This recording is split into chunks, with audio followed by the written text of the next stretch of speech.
মুক্তিযুদ্ধের মতো মীমাংসিত বিষয় নিয়ে কথা বলা ইতিহাস নিয়ে মিথ্যাচারের বহিঃপ্রকাশ বলে মন্তব্য করেছেন বিএনপির নির্বাচন পরিচালনা কমিটির মুখপাত্র মাহদি আমিন। গুলশানে বিএনপির নির্বাচন পরিচালনা কার্যালয়ে সংবাদ সম্মেলনে সাংবাদিকদের প্রশ্নের জবাবে তিনি একথা বলেন। চট্টগ্রামে জামায়াতের আমিরের বক্তব্য প্রসঙ্গে মাহদি আমিন বলেন, যে দল মুক্তিযুদ্ধের বিপক্ষে অবস্থান নিয়েছে তাদের নেতা এখন ইতিহাস বিকৃত করছেন। এ ধরনের বক্তব্য কোনোভাবেই কাম্য নয় বলেও মন্তব্য করেন তিনি।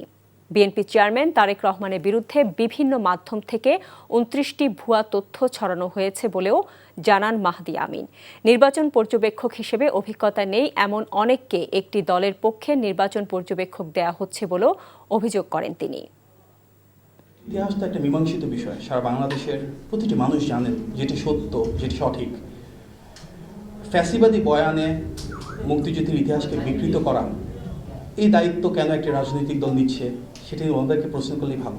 বিশেষভাবে যে রাজনৈতিক দল মহান স্বাধীনতা যুদ্ধে ভিন্ন অবস্থানে ছিল, বাংলাদেশের স্বাধীনতার বিপক্ষে অবস্থান নিয়েছিল, সেই দলের যিনি নেতা তিনি যদি নিজেই ইতিহাস বিকৃতিতে কোনো বয়ান তৈরি করতে চান, দেশের মানুষ তাতে স্বাভাবিকভাবেই স্তব্ধ।